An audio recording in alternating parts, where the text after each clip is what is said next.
ಈಗ 14ನೇ ಅಧ್ಯಾಯದಲ್ಲಿ 3 ಗುಣಗಳನ್ನ ದಾಟಿದವನು ಹೇಗೆ ಮೋಕ್ಷವನ್ನ ಪಡಿತಾನೆ, ಯಾವ ರೀತಿಯಲ್ಲಿ 3 ಗುಣಗಳನ್ನ ದಾಟಿ ಗುಣಾತೀತನಾಗಬೇಕು ಅಂತ ವಿಷಯಗಳನ್ನ ನಾವು ತಿಳ್ಕೊಳ್ತೀವಿ. ಈಗ ಗುಣಾತೀತನಾದ ನಂತರ ಏನಾಗತ್ತೆ, ಅವನು ಯಾವ ರೀತಿಯಲ್ಲಿ ಮೋಕ್ಷವನ್ನ ಪಡಿತಾನೆ, ಹೇಗಿದೆ ಈ ಜಗತ್ತು ಅನ್ನೋದ್ರ ಬಗ್ಗೆ 15ನೇ ಅಧ್ಯಾಯದಲ್ಲಿ ಸ್ವಲ್ಪ ತಿಳ್ಕೊಳ್ಳೋಣ. ಈಗ ನಾವೆಲ್ಲರೂ ಕೂಡ ಮರವನ್ನ ನೋಡಿದೀವಿ. ಯಾವುದು? ಆಲದ ಮರ, ಅಶ್ವತ್ಥ ಮರ, ಅರಳಿ ಮರ ನೋಡಿದೀವಿ. ಹೇಗಿದೆ? ಬೇರುಗಳೆಲ್ಲ ಕೆಳಗಡೆ ಇದೆ. ಮರದ ಬೇರು ಭೂಮಿ ಒಳಗಡೆ ಇರುತ್ತೆ. ಮರದಲ್ಲಿ ಮೇಲ್ಗಡೆ ಎಲೆಗಳು, ಹಣ್ಣು, ಹೂವು ಎಲ್ಲ ಬಿಡುತ್ತೆ. ಇದು ನಾವೆಲ್ಲರೂ ನೋಡ್ತಿರ್ತಕ್ಕಂಥ ಒಂದು ಮರ. ಆದ್ರೆ ಇಲ್ಲಿ ಸಂಸಾರವನ್ನ, ಅಂದ್ರೆ ಭೂಲೋಕದಲ್ಲಿ ಹುಟ್ಟಿ ಕರ್ಮಗಳನ್ನ ಮಾಡಿ ಫಲಗಳನ್ನ ಅನುಭವಿಸೋದಕ್ಕೆ ಮೇಲೆ ಹೋಗಿ ಅಲ್ಲಿ ಕರ್ಮಗಳು ಮುಗಿದ ನಂತರ ಮತ್ತೆ ಭೂಲೋಕಕ್ಕೆ ಬಂದು ಈ ರೀತಿಯಲ್ಲಿ ಸಂಚಾರ ಮಾಡ್ತಾ ಇರ್ತೀವಲ್ಲ, ಅಲ್ಲಿಂದ ಇಲ್ಲಿಗೆ, ಇಲ್ಲಿಂದ ಅಲ್ಲಿಗೆ. ಸಂಸಾರತಿ ಇತಿ ಸಂಸಾರ. ಈ ರೀತಿ ಅಲ್ಲಿಂದ ಇಲ್ಲಿ ಓಡಾಡ್ತಾ ಇರೋದೇ ಸಂಸಾರ. ಈ ರೀತಿ ಓಡಾಡ್ತಾ ಇರುವಾಗ ಈ ಒಂದು ಸಂಸಾರವನ್ನ ಶ್ರೀಕೃಷ್ಣ ಒಂದು ವೃಕ್ಷಕ್ಕೆ ಹೋಲಿಸಿದ, ಒಂದು ಮರಕ್ಕೆ ಹೋಲಿಸಿದ. ಅದು ಒಂದು 2-3 ಶ್ಲೋಕದೊಳಗಡೆ ಒಂದು 5 ಶ್ಲೋಕ 6 ಶ್ಲೋಕ ಅದೇ ಬರುತ್ತೆ. ಆದ್ರೆ ಈ ಮರ ಈ ಭೂಲೋಕದಲ್ಲೇ ನಮಗ್ ಕಾಣಿಸ್ತಾ ಇದೆಯಲ್ಲ, ಏನು ಅದೇನೇನೋ ಮನೆಯಲ್ಲೇನೋ ರಿಪೇರಿ ಮಾಡ್ತಾ ಇದ್ದಾರೆ. ಯಾರ ಪಕ್ಕದ ಮನೆಯಲ್ಲಿ ಸೌಂಡ್ ಮಾಡ್ತಾರೆ, ರಿಪೇರಿ ಮಾಡ್ತಾ ಇದ್ದಾರೆ. ಇದು ಡ್ರಿಲ್ಲಿಂಗ್ ಮಿಷಿನ್ ಪ್ರಾಬ್ಲಮ್. ಅದೇ ಡ್ರಿಲ್ಲಿಂಗ್ ಮಿಷಿನ್. ಅದರಿಂದ ಈ ಮರದ ರೀತಿಯಲ್ಲಿ ಸಂಸಾರ ವೃಕ್ಷ ಇಲ್ಲ, ಅದು ಬೇರೆ ರೀತಿಯಲ್ಲಿದೆ. ಅದು ಯಾವ ರೀತಿಯಲ್ಲಿ ಇದೆ ಅಂತ ಇಲ್ಲಿ ಒಂದು 15ನೇ ಅಧ್ಯಾಯ ಪ್ರಾರಂಭ ಆಗ್ತಾ ಇದೆ. ಇವಾಗ ಕೇಳಿಸ್ತಾ ಇಲ್ವಾ?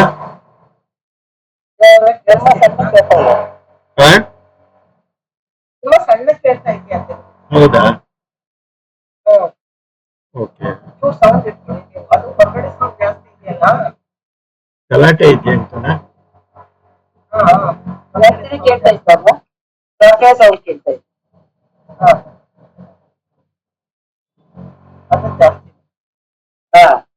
ಇವಾಗ ಕೇಳಿಸ್ತಾ ಇದೆ ತಾನೇ ಹೇಳೋದು? ಅದೇ ಹಿಂದ್ಗಡೆ ಗಲಾಟೆ ಇದೆ. ಅದು ಇವತ್ತೇನೋ ರಿಪೇರ್ ವರ್ಕ್ ಮಾಡ್ತಾ ಇದ್ದಾರೆ ಮೇಲ್ಗಡೆ ಮನೆಯವರು, ಹಾಗಾಗ್ಬಿಟ್ಟು ಗಲಾಟೆ. ಹಾಕೊಂಡ್ರು ಬರುತ್ತೆ, ಅದು ರೂಫ್ ಇಂದ ಬರುತ್ತೆ.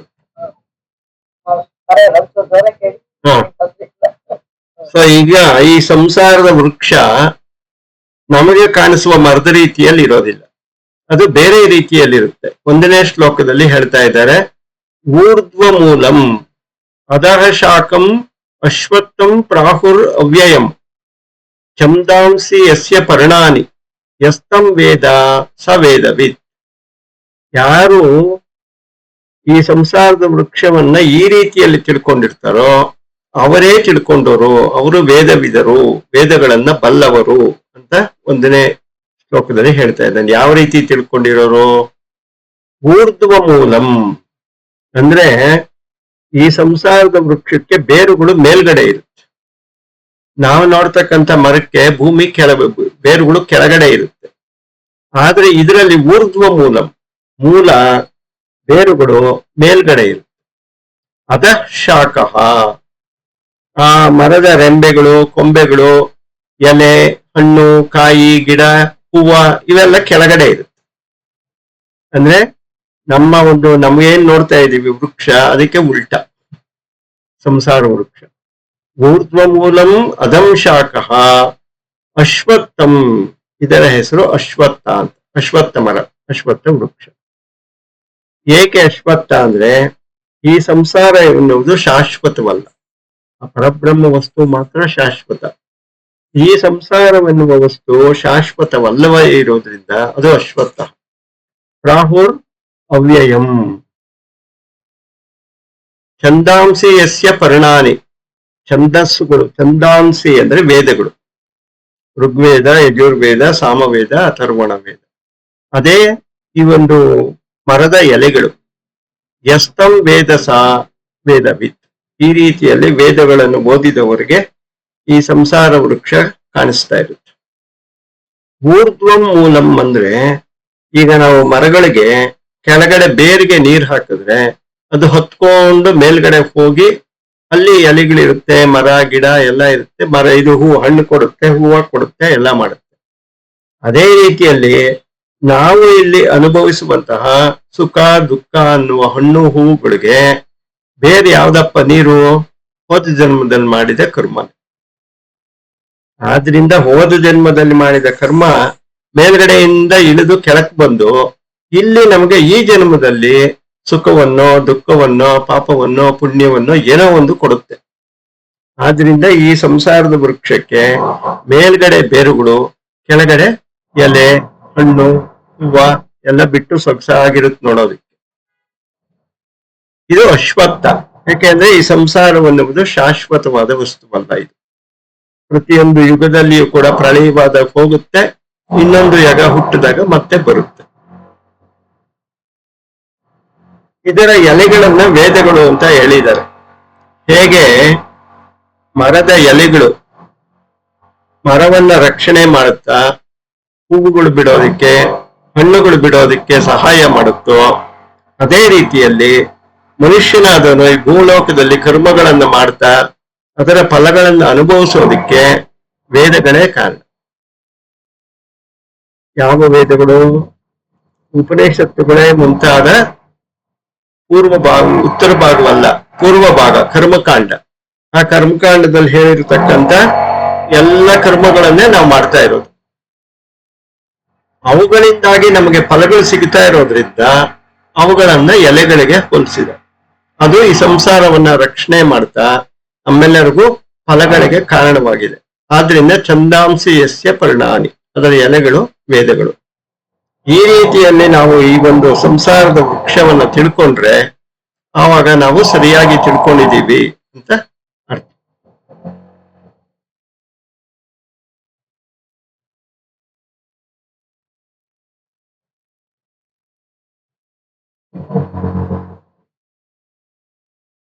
ಅಧಶ್ಚ ಊರ್ಧ್ವಂ ಪ್ರಸ್ತುತ ಅಸ್ಯ ಶಾಖಾ.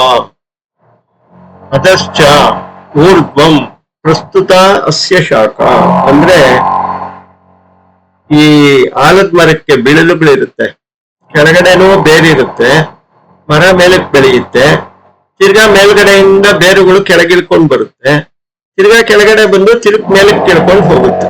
ಸೊ ಆಲದ ಮರ ನೋಡಿರ್ತೀರ ಬಿಳಲುಗಳು ನೀವೆಲ್ಲ. ಅದೇ ರೀತಿಯಲ್ಲಿ ಈ ಸಂಸಾರ ವೃಕ್ಷಕ್ಕೂ ಕೂಡ ಬೇರುಗಳು ಕೆಳಗಡೆಯಿಂದ ಮೇಲಕ್ಕೂ ಹೋಗ್ತಾ ಇರುತ್ತೆ, ಮೇಲ್ಗಡೆಯಿಂದ ಕೆಳಕ್ಕೂ ಬರ್ತಾ ಇರುತ್ತೆ. ಅದಶ್ಚ ಊರ್ಧ್ವಂ ಪ್ರಸ್ತುತ ಅಸ್ಯ ಶಾಖ, ಅದರ ಕೊಂಬೆಗಳು, ರೆಂಬೆಗಳು, ಬೇರುಗಳು ಇವೆಲ್ಲ ಮೇಲೆ ಕೆಳಗೆ ಎಲ್ಲ ಹಬ್ಕೊಂಡ್ಬಿಟ್ಟಿದೆ.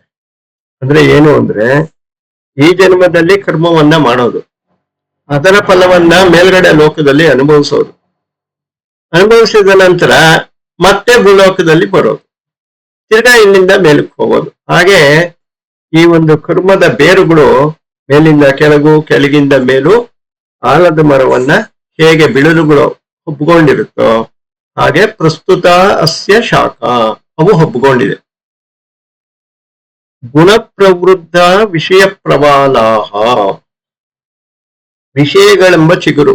ಈ ಒಂದು ಸಂಸಾರ ವೃಕ್ಷಕ್ಕೆ ಚಿಗುರು ತಪ್ಪ ಚೆನ್ನಾಗಿ ಚಿಗಿರಿ, ಒಳ್ಳೆ ವಸಂತ ಕಾಲದಲ್ಲಿ ಮರ ಚಿಗುರಿದೆ ಅಂದ್ರೆ ನಮ್ಮ ಜೀವನದಲ್ಲಿ ಸತ್ವಗುಣ, ರಜೋಗುಣ, ತಮೋ ಗುಣಗಳಿಂದ ಯಾವ ಯಾವ ವಿಷಯಗಳಿದೆಯೋ ಅದೇ ಚಿಗುರು, ಅದರಿಂದಾನೇ ನಾವು ಚಿಗುರೋದು.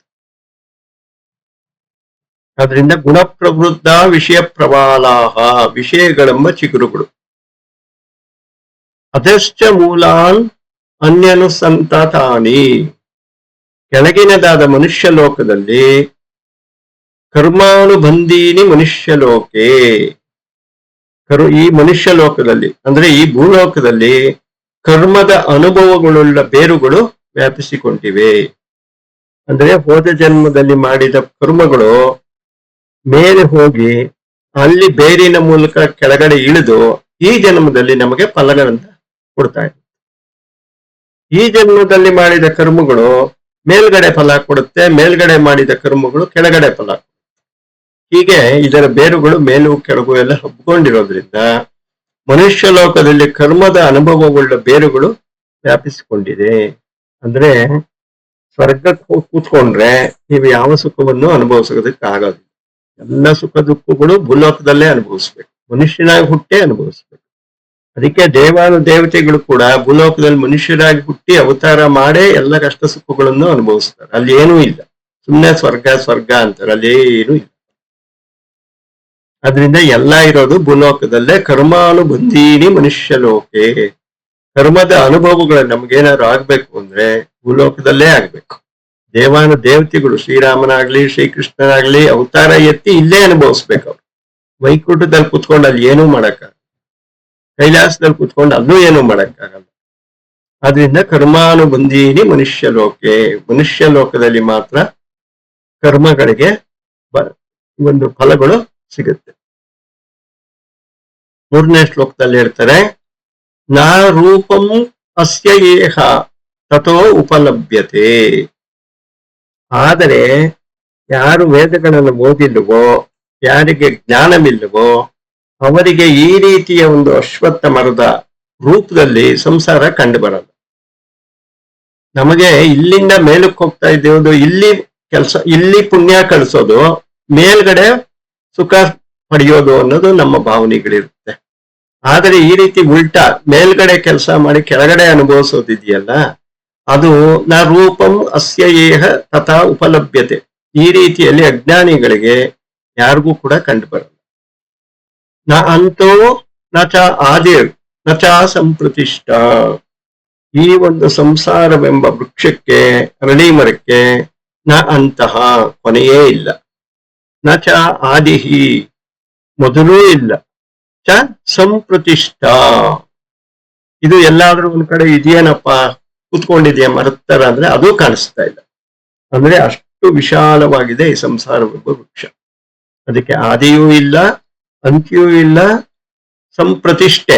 ಅಂದ್ರೆ ಪ್ರತಿಷ್ಠೆ ಅಂದ್ರೆ ಇವಾಗ ಒಂದು ಮರ ಯಾವ್ದೋ ಒಂದು ಭೂಮಿ ಒಳಗಡೆ ಹಾಕಿದ್ರೆ ನಮ್ಗೆ ಭೂಮಿ ಇರೋದ್ ಕಾಣಿಸುತ್ತೆ, ಆ ರೀತಿ ಇದೆಲ್ಲೂ ಕಾಣಿಸ್ತಾ ಇಲ್ಲ. ಅಶ್ವತ್ಥಂ ಏನಂ ಸುವಿರೂಢ ಮೂಲಂ ಅಸಂಗ ಶಸ್ತ್ರೇಣ ದೃಢೇನ ಚಿತ್ವಾ.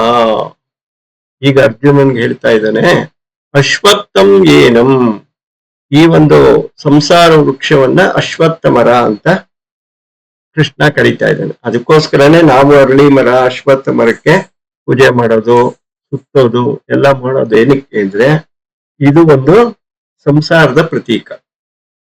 ಅದನ್ನ ಮತ್ತೆ ಮತ್ತೆ ನೀವು ಪ್ರದಕ್ಷಿಣೆ ಮಾಡ್ತಾ ಇದ್ರೆ ಈ ಜನ್ಮದಲ್ಲಿ ಈ ಕಾಮನೆಗಳೆಲ್ಲ ಕಮ್ಮಿ ಆಗ್ತಾ ಹೋಗ್ತಾ ಇದೆ. ಆದ್ರಿಂದ ಅಶ್ವತ್ಥಂ ಏನಂ, ಈ ಅಶ್ವತ್ಥ ಎಂದು ಕರೆಸಿಕೊಳ್ಳುವ ಈ ಸಂಸಾರ ವೃಕ್ಷವನ್ನ ಸುವಿರೂಢ ಮೂಲಂ, ಮೂಲ ಸಮೇತವಾಗಿ, ಬೇರುಗಳ ಸಮೇತವಾಗಿ ಅರ್ಜುನ ಕತ್ತರಿಸಿ ಹಾಕು.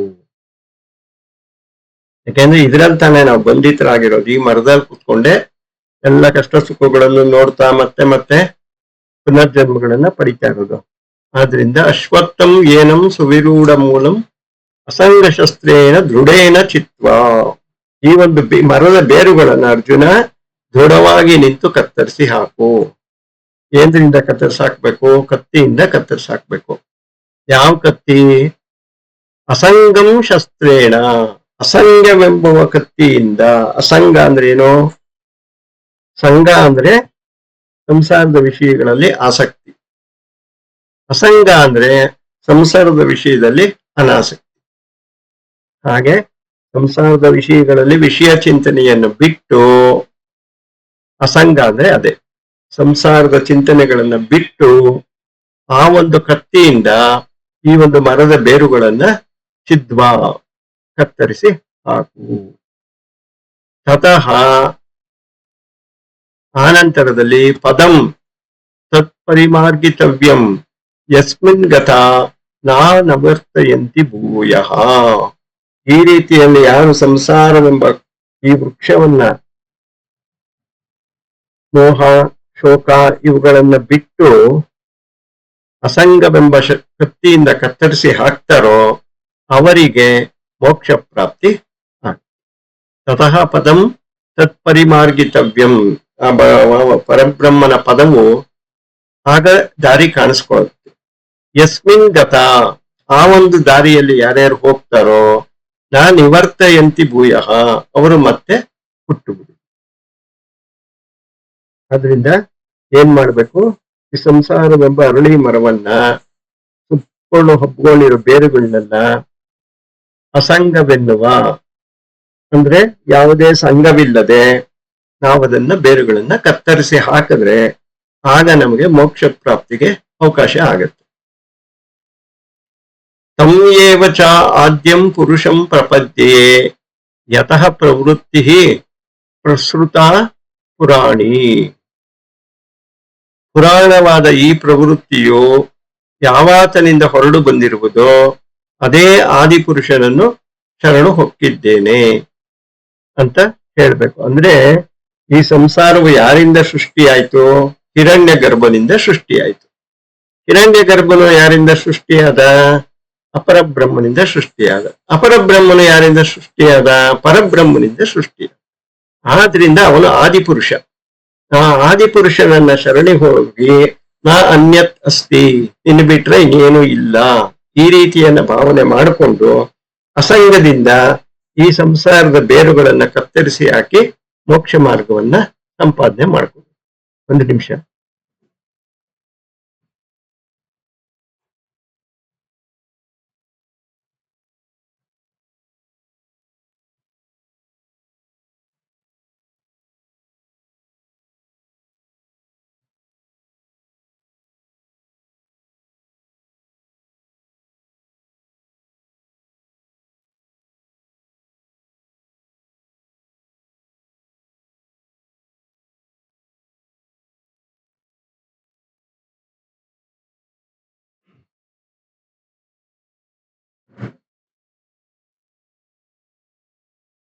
ಅಂದ್ರೆ ಈ ಸಂಸಾರದ ಚಿಂತನೆಯನ್ನ ಬಿಟ್ಟು ಪರಬ್ರಹ್ಮದ ಚಿಂತನೆಯನ್ನ ಮಾಡ್ತಾ ಈ ಸಂಸಾರ ಬಂದ ಮೋಕ್ಷವನ್ನ ಪಡಿಬೇಕು ಅಂತ ಹೇಳ್ತಾ ಇದ್ದಾನೆ.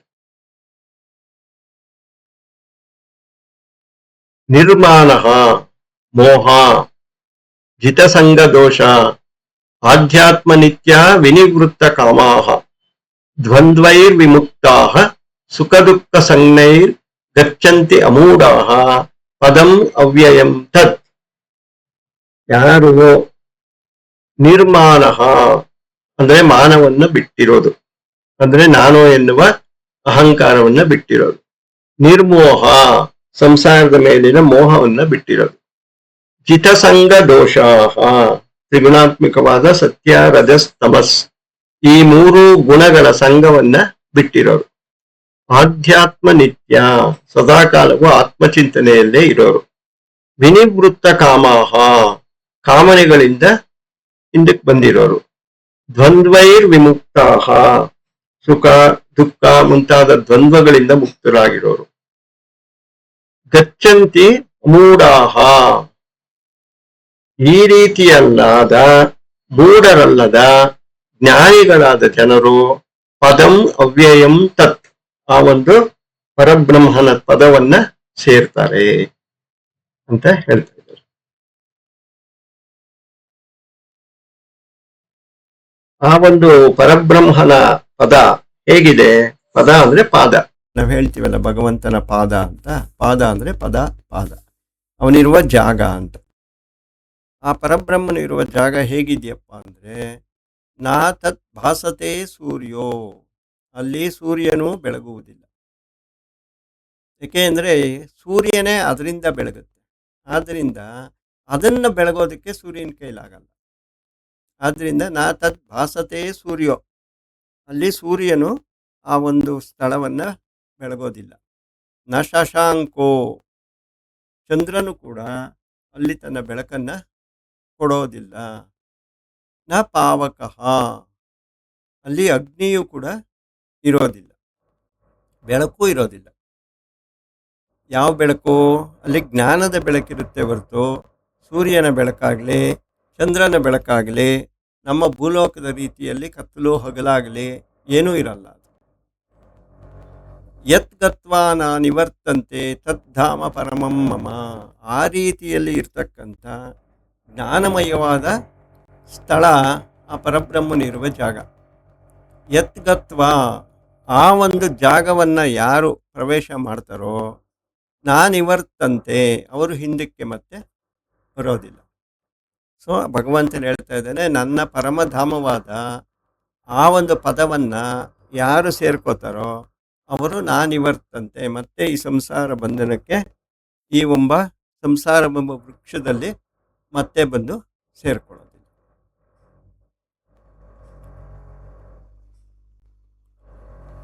ಮಮ ಏವಾಂಶೋ ಜೀವಲೇಕೆ ಜೀವಭೂತಃ ಸನಾತನಃ ಮನಃಷ್ಟಾನಿ ಇಂದ್ರಿಯಾಣಿ ಪ್ರಕೃತಿಸ್ಥಾನಿ ಕರ್ಷತಿ. ಸೊ ಇಲ್ಲಿಗೆ 6 ಶ್ಲೋಕಗಳು ಸಂಸಾರವೆನ್ನುವ ಅಶ್ವತ್ಥ ವೃಕ್ಷವನ್ನು ಕುರಿತು ಹೇಳಿದ್ದು.